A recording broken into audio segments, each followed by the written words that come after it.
The emergency beacon screamed across the void of space, its desperate signal piercing through the cosmic static that normally filled the galaxy's communication channels. On the pristine orbital station of Kepler-7, Ambassador ZYX watched in horror as the holographic display showed system after system going dark. "How many?" she whispered, her crystalline voice barely audible in the sterile command center.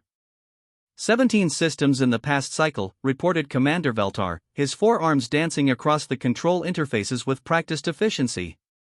"The Devourers are moving faster than our projections indicated. At this rate, the entire outer rim will be consumed within 50 cycles." ZYX's translucent skin flickered with patterns of distress, deep purples and violent reds that any member of the Galactic Council would recognize as pure terror. The Devourers had been nothing more than a distant threat for generations, confined to the dark sector beyond the galactic rim.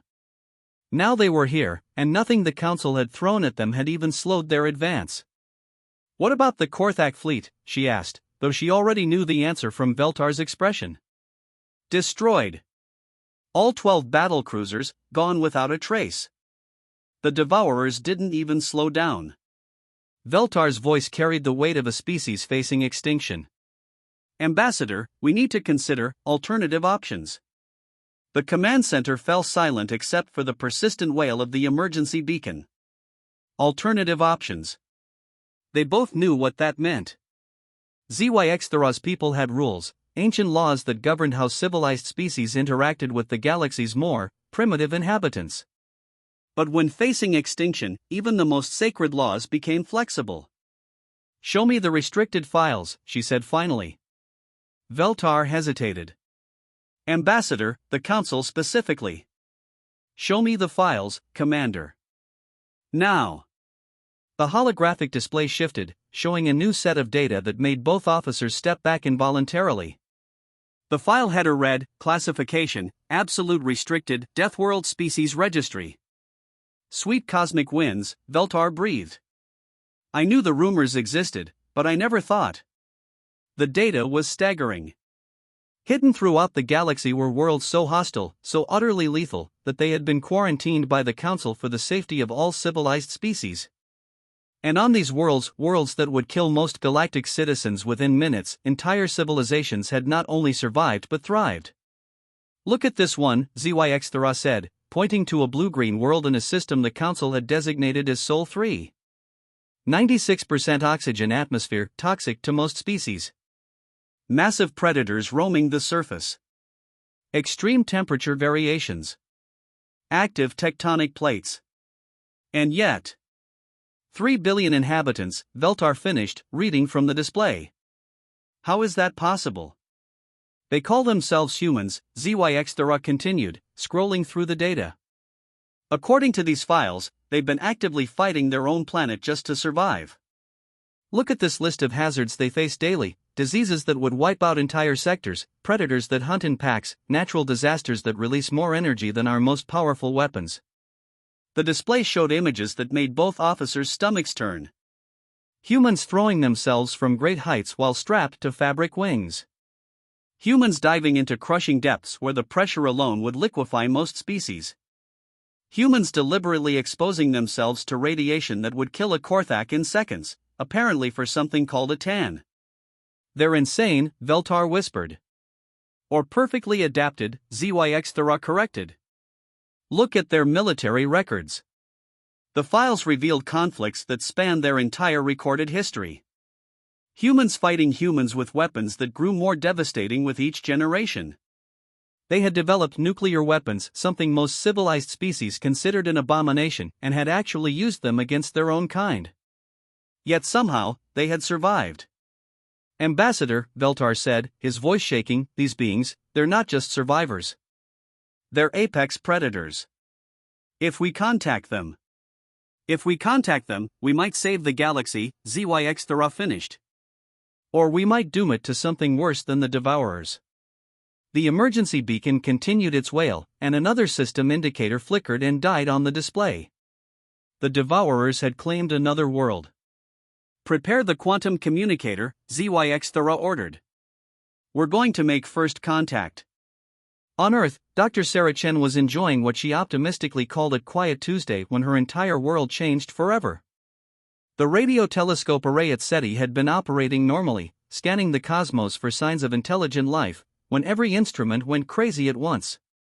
"Sarah, you need to see this," called her colleague, Dr. Marcus Webb, from across the control room. "The signals coming from everywhere at once." Sarah rushed to the main console, her coffee mug forgotten as she stared at the impossible readings. The signal was unlike anything they'd ever detected, not the simple mathematical progressions they'd been hoping to find, but a complex, layered transmission that seemed to be actively trying to communicate. "It's not just a signal," she breathed. "It's trying to translate itself." As they watched, the alien transmission began to shift and change, apparently analyzing Earth's radio and television broadcasts and adapting its own structure to match human communication patterns. Within minutes, words began to appear on their screens, actual English words. Urgent. Communication. Required. Threat. Galaxy. Danger. "This is it," Marcus whispered. "This is actually it. We're not alone." Sarah was already reaching for the emergency protocols, but the transmission continued to evolve, becoming more sophisticated by the second. Species. Human. Location. Sol 3. Require. Assistance. Immediate. They're asking for help, Sarah realized. Whoever they are, they're in trouble. The transmission suddenly cleared, and a voice, alien but unmistakably intelligent, spoke through their speakers with perfect English, though with an oddly musical quality. "People of Earth, I am Ambassador ZYXthera of the Galactic Council. We are transmitting to you from the edge of what you call the Milky Way galaxy. We require your immediate assistance. A threat known as the Devourers is consuming entire star systems, and our conventional forces have proven inadequate." Sarah and Marcus exchanged glances. "Conventional forces?" Marcus muttered. The transmission continued. "We have studied your species from afar, and we believe you possess unique capabilities that could help us in this crisis. We know this request is unprecedented, but time is running out. Will you help us?" Sarah's hand hovered over the response transmitter. This was the moment humanity had dreamed of for centuries, first contact with an alien civilization. But they were being asked to fight in an interstellar war against an enemy they knew nothing about.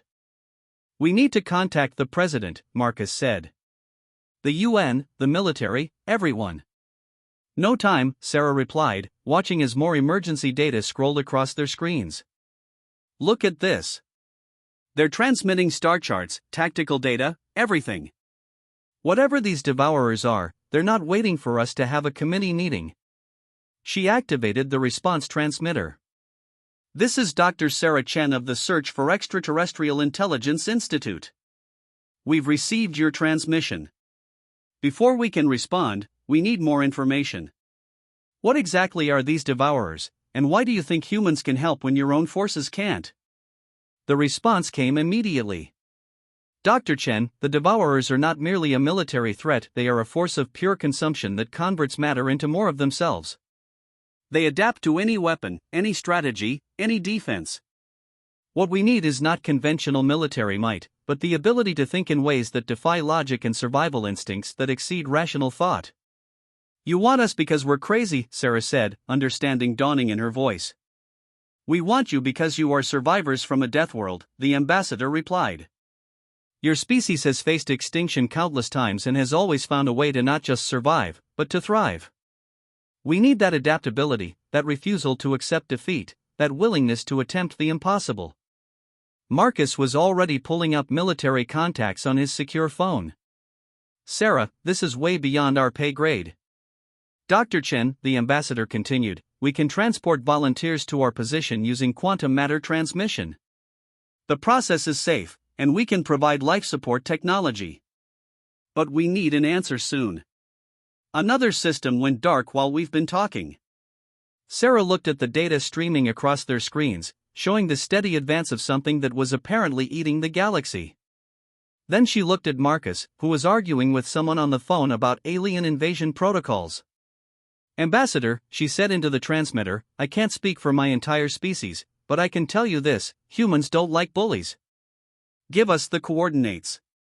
The quantum transmission chamber materialized in the Nevada desert like something out of a science fiction movie, which several nearby observers noted was oddly appropriate. Within hours, the site was swarming with military personnel, scientists, and government officials from a dozen countries. General Patricia Morrison stood at the edge of the cordon area, watching as the alien device, a shimmering crystalline structure about the size of a small building, hummed with barely contained energy. She'd been briefed on the situation, had read the classified files that had been compiled in the 6 hours since first contact, and had reached a conclusion that would have seemed insane yesterday. We're really doing this, she said to her aide, Colonel James Park. The President's given authorization for a joint response, Park replied. Representatives from the US, EU, Russia, China, and India are already suiting up. The UN wants to treat this as a multinational peacekeeping operation. Morrison snorted. Peacekeeping. We're about to fight space monsters, and they want to call it peacekeeping. Ma'am, with respect, do we even know what we're walking into? Before Morrison could answer, the alien ambassador's voice echoed from speakers the aliens had somehow integrated into their transmission device. General Morrison, we are ready to begin the transfer process. The first volunteers will be transported to our staging area, where they will receive briefings and equipment. I must warn you, the gravity and atmosphere will be adjusted to human specifications, but the experience may be disorienting. Understood, Ambassador, Morrison replied through the provided communicator. Our people are ready. The first group of volunteers stepped into the shimmering portal. Dr. Sarah Chen, who had insisted on going as the primary contact, Colonel Park, representing the military, Dr. Elena Vesquez, a xenobiologist from the European Space Agency, and Captain Lu Wei, a special forces officer from the People's Liberation Army. Morrison watched them disappear in flashes of light, then turned to her communication team. Keep all channels open. If this goes sideways, I want to know immediately. The volunteers experienced a sensation that Sarah later described as being turned inside out while falling through a kaleidoscope. When their vision cleared, they found themselves standing in what appeared to be a vast crystalline chamber filled with beings that defied every assumption humanity had made about alien life. Ambassador ZYX Thera stood before them, her translucent form shifting with colors that somehow conveyed welcome and urgency simultaneously. Around her, dozens of other species worked at stations that seemed to be grown rather than built, their forms ranging from the insectoid to the gaseous to configurations that hurt to look at directly. Welcome to Kepler 7, the ambassador said, her voice carrying perfectly through the chamber. We apologize for the abrupt nature of this meeting, but as you can see, we are in the middle of a crisis. The chamber's walls displayed a three-dimensional map of the galaxy, with red zones marking the areas consumed by the Devourers. Sarah felt her stomach sink as she realized how much of the galaxy was already gone. How long do we have? She asked. At current consumption rates, the Devourers will reach the galactic core within 200 cycles, approximately 6 of your months, replied Commander Veltar, who had introduced himself as the tactical coordinator. However, their rate of expansion is accelerating as they consume more mass. Captain Lu studied the tactical display with a professional eye. What have you tried so far? Everything, Veltar replied simply. Conventional weapons, quantum disruptors, gravitic mines, even temporal displacement bombs. Nothing stops them. They adapt to each new weapon within hours and continue their advance. Dr. Vasquez was examining the alien technology around them with fascination. These Devourers, what exactly are they? The chamber fell silent, and the aliens' forms shifted to colors that the humans instinctively recognized as fear and disgust. We are not entirely certain, ZYX Thera admitted. They appeared in the dark sector approximately 50 cycles ago. They appear to be a form of aggressive nanotechnology that converts matter into more of themselves. They can replicate any technology they encounter, adapt to any threat, and they seem to have some form of collective intelligence. Like the Borg, Colonel Park muttered. The what? Asked Veltar. Science fiction reference from our entertainment media, Sarah explained. A collective of cybernetic beings that assimilate other species and adapt to all weapons. Your entertainment media features such horrors? ZYX asked, her color shifting to what might have been surprise. Our entertainment media features everything, Lou replied dryly. War, disaster, invasion, apocalypse, zombie outbreaks, alien invasions, robots taking over, you name it. We've imagined every possible way the universe could try to kill us. The aliens exchanged what might have been glances. This is precisely why we need your help, ZYX said.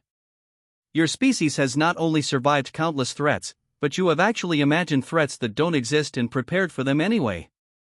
This kind of paranoid preparedness is exactly what we need against the Devourers. Show us everything you have on them, Sarah said. Every encounter, every weapon you've tried, every bit of data. For the next several hours, the humans absorbed information at a rate that amazed their alien hosts. They studied tactical displays, examined wreckage from destroyed ships, and analyzed the few sensor readings that had been obtained from Devourer encounters. They're not just converting matter, Dr. Vasquez realized. They're learning from it. Each ship they destroy, each weapon they encounter, makes them smarter. Which means we need to hit them with something they can't learn from, Lou concluded. Such as? Veltar asked. The humans looked at each other, and Sarah saw the same realization dawning in their eyes that she felt in her own mind. Stupidity, she said finally. I beg your pardon? ZYX asked. The Devourers adapt to logical threats, rational weapons, sensible tactics, Colonel Park explained. What if we hit them with something completely irrational? Something so stupid that there's no logical response? You want to fight advanced alien technology with stupidity? Commander Veltar asked, his colors shifting to what might have been disbelief. Not stupidity, Captain Lou corrected. Chaos. Unpredictability. Humans excel at finding the one solution that no rational being would ever consider. Sarah was already reaching for the communicator. General Morrison, we need to talk to Earth. We're going to need some very specific volunteers. The recruitment process for humanity's first interstellar military operation was unlike anything in history.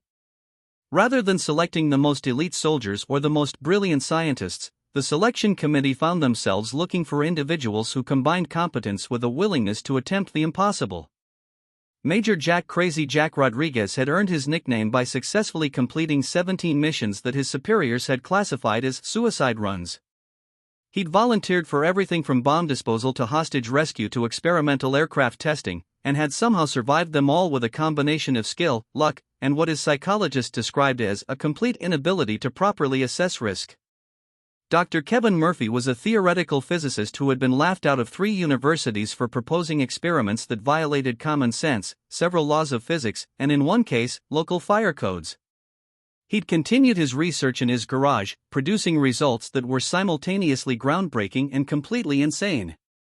Sergeant Amy Demo Williams had been discharged from the military after what her commanding officer called an excessive enthusiasm for explosives and a concerning disregard for proper procedure. She'd gone on to become a Hollywood stunt coordinator, where her willingness to blow things up in new and creative ways had made her legendary. These were the people Earth sent to save the galaxy. Let me understand this correctly, Major Rodriguez said as he examined the alien battle armor that had been provided for him. We're going to fight space monsters that adapt to any logical attack by attacking them illogically? That's the theory, Dr. Chan replied. She'd remained at the alien station to coordinate between the human forces and the Galactic Council.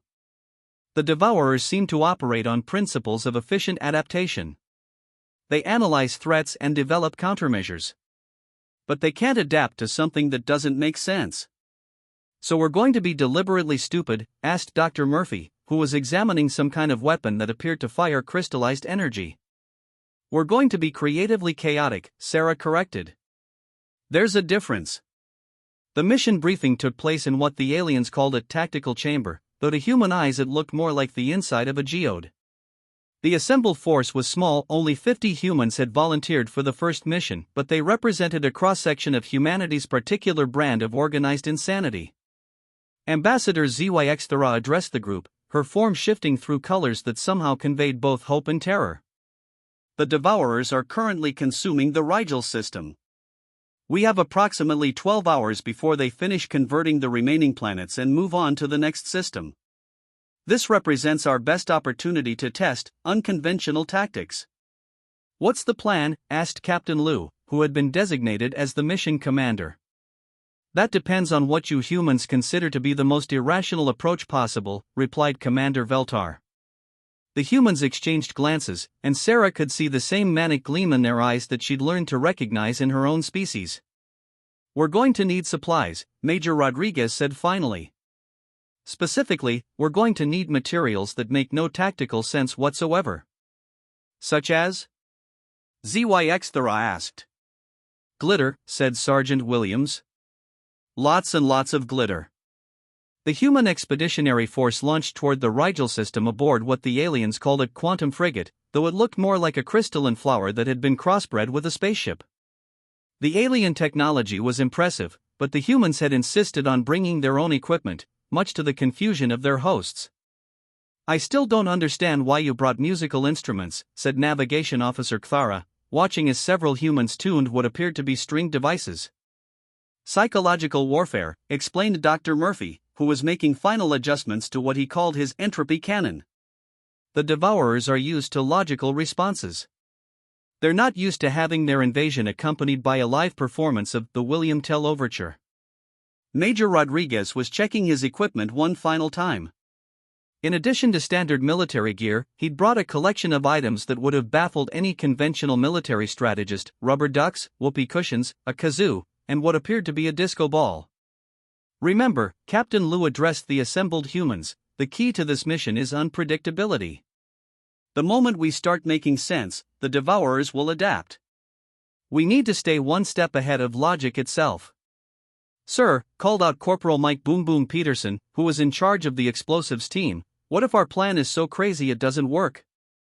Then we'll try something even crazier, Lu replied. That's the human way. The ship dropped out of quantum space at the edge of the Rigel system, and the humans got their first look at the enemy. The Devourers had already consumed 3 of the system's planets, leaving behind structures that defied description. They appeared to be made of flowing metal and crackling energy, constantly shifting and growing as they converted matter into more of themselves. Sweet Jesus, breathed Sergeant Williams. They're huge. And they're heading for the 4th planet, reported the ship's tactical officer. Civilian population of approximately 2 million. Right, said Major Rodriguez, standing up and adjusting his equipment. Time to show these things what humanity does best. Which is? Asked Officer Cthara. Improvise, Rodriguez replied with a grin that would have terrified any enemy that was capable of understanding facial expressions. The first wave of the assault began when Dr. Murphy activated his entropy cannon, a device that fired bursts of quantum static designed to introduce random variables into any system it encountered. The weapon had no tactical purpose whatsoever, but it made the Devourers' formations briefly spell out what appeared to be profanity in 17 languages. It's working! Murphy shouted over the chaos. They're trying to analyze the randomness. The second wave began when the human musicians started playing. The selection had been chosen specifically for its lack of logic, a combination of heavy metal, polka, and what Sergeant Williams insisted was death jazz.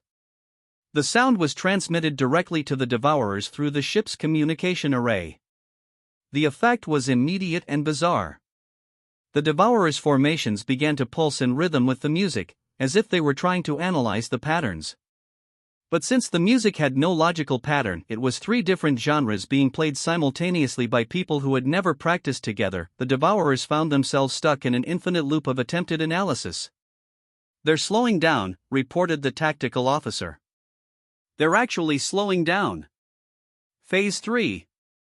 Captain Lu shouted, and the humans launched what would later be recorded in galactic history as the Great Glitter Bombardment of Rigel. Thousands of pounds of glitter, obtained from party supply stores across Earth, was fired at the Devourers using modified torpedo tubes.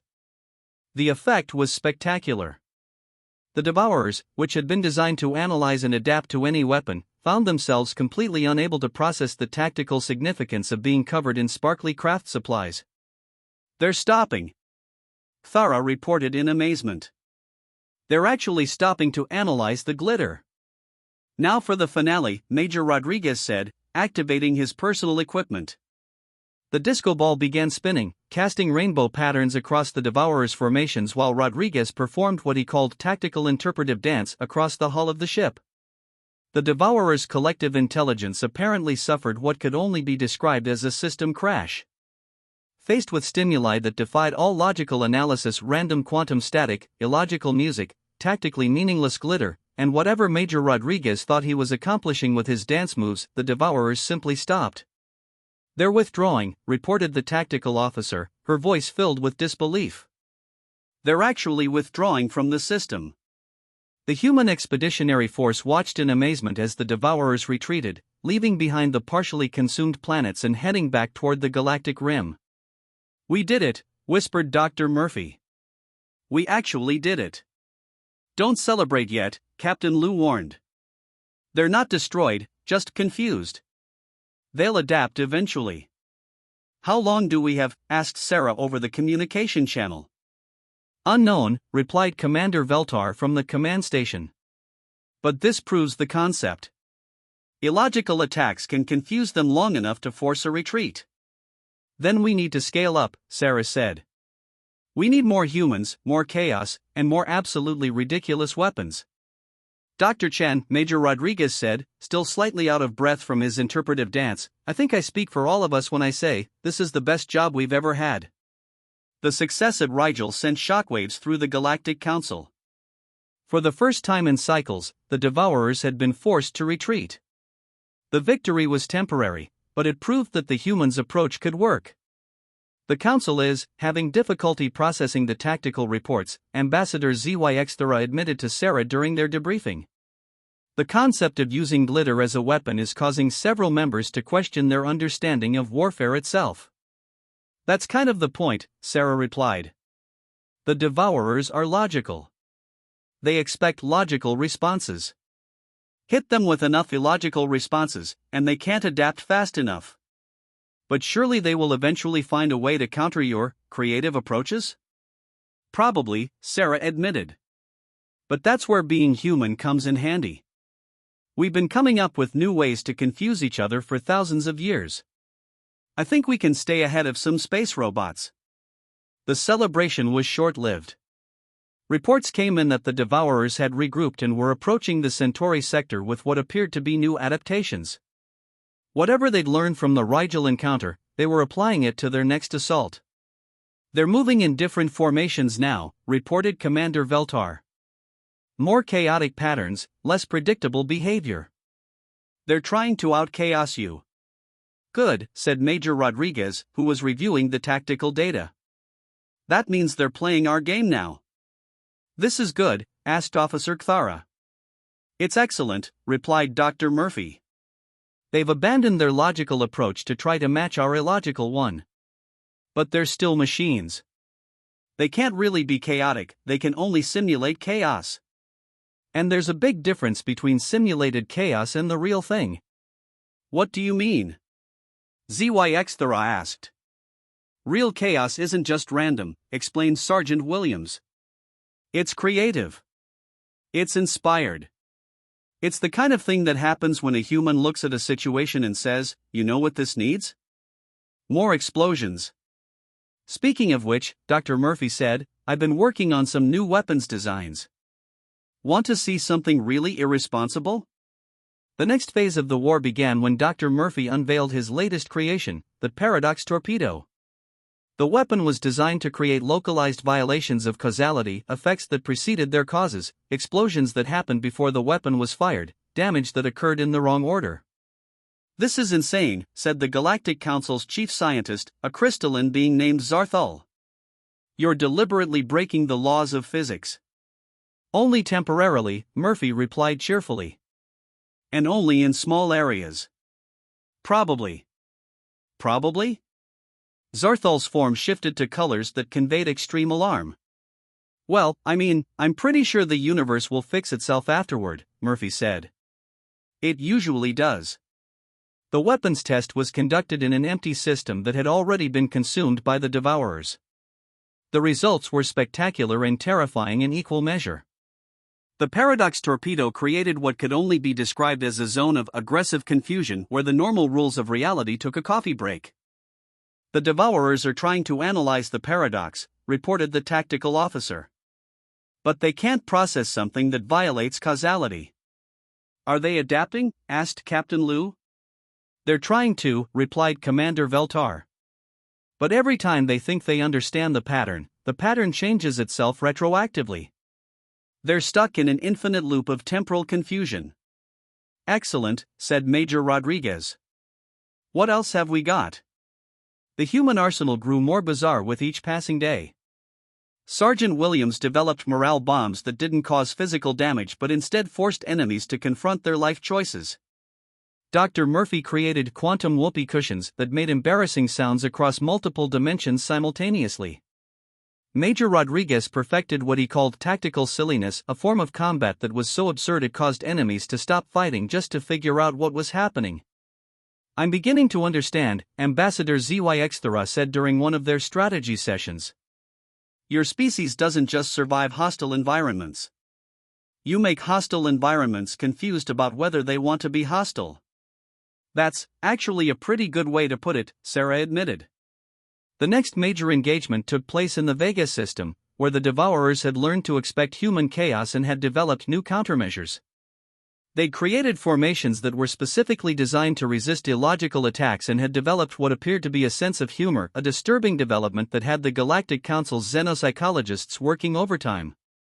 They're laughing at us, reported Major Rodriguez from his command ship. They're literally laughing at our attacks. That's actually kind of terrifying, admitted Dr. Murphy. A machine intelligence with a sense of humor is something we never planned for. Then we'll have to get more creative, said Captain Liu. What's the most ridiculous thing we can think of? Well, said Sergeant Williams slowly, I did bring the thing I wasn't supposed to bring. What thing? Liu asked. The Rubber Duck Armada. The Galactic Council would later classify the Battle of Vega as a Category 5 impossibility event. The humans launched an attack consisting entirely of rubber ducks, millions of them, each equipped with tiny quantum engines and programmed to follow the enemy while making adorable squeaking sounds. The Devourers' response was immediate and catastrophic.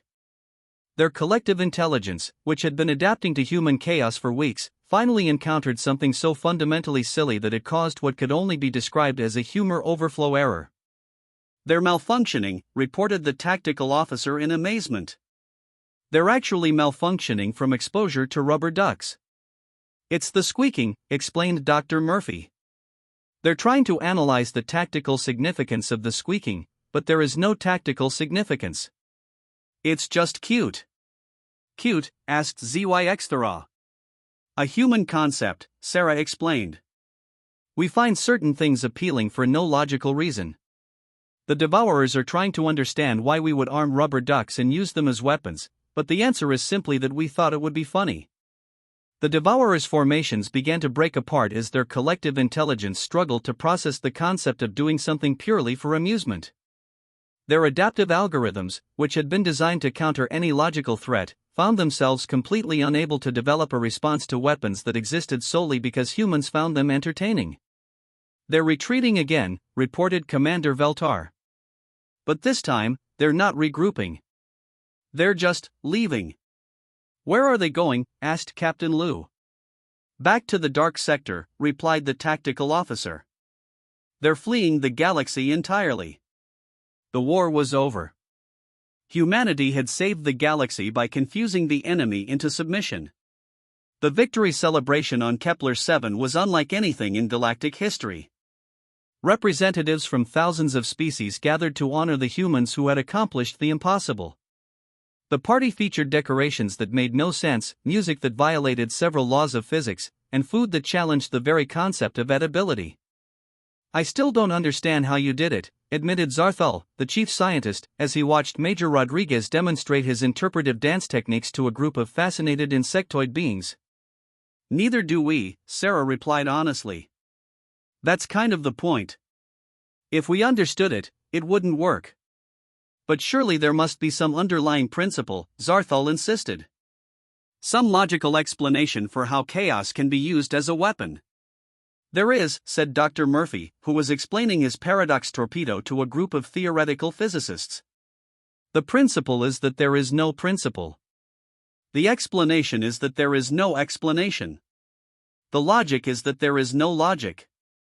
That's not how science works, Zarthol protested. It's not how your science works, Murphy corrected. Human science is based on the assumption that the universe is fundamentally weird and that the best way to understand it is to do things that make no sense until they suddenly do. How do you function as a civilization with that attitude? Asked Officer Kthara. Very well, actually, replied Sergeant Williams. We've built cities, explored space, created art, and developed technology that would have been impossible if we'd stuck to doing things that made sense. Speaking of which, Major Rodriguez said, approaching their group, I've been talking to some of the other species here, and they're all dealing with various problems. Pirates, rebellions, economic crises, that sort of thing. Standard galactic problems. And? Sarah asked. And I think we could help them, Rodriguez continued. I mean, if our approach works on universe-consuming nanobots, imagine what we could do with regular problems. Ambassador ZYX-Thera overheard this and approached their group, her form shifting to colors that conveyed interest and concern in equal measure. Are you suggesting that humans could provide consultation services to other species? She asked. Why not? Sarah replied. We've got a talent for solving problems in ways that nobody expects. That's got to be useful for something. The Galactic Council has been discussing this possibility, ZYX-Thera admitted. There are several species that have requested human assistance with various challenges. What kind of challenges? Asked Dr. Murphy. Well, ZYX-Thera began, the Andorians have been dealing with a computer virus that's too logical for their cybersecurity systems to stop. The Centaurians have an economic crisis caused by their markets being too efficient. And the Rigelians have a philosophical problem that's preventing them from achieving faster-than-light travel. Those all sound like problems we could fix, Captain Liu said thoughtfully. Probably in ways that would horrify everyone involved. That's what we're afraid of, ZYX-Thera admitted. Don't worry, Sarah said with a grin. We'll start small. Maybe just some basic consulting work. What's the worst that could happen? 6 months later, the human consulting firm Chaos Solutions Incorporated had offices on 17 different worlds and a waiting list of clients that stretched across 3 galactic sectors. Their success rate was 100%, though their methods remained completely inexplicable to their clients.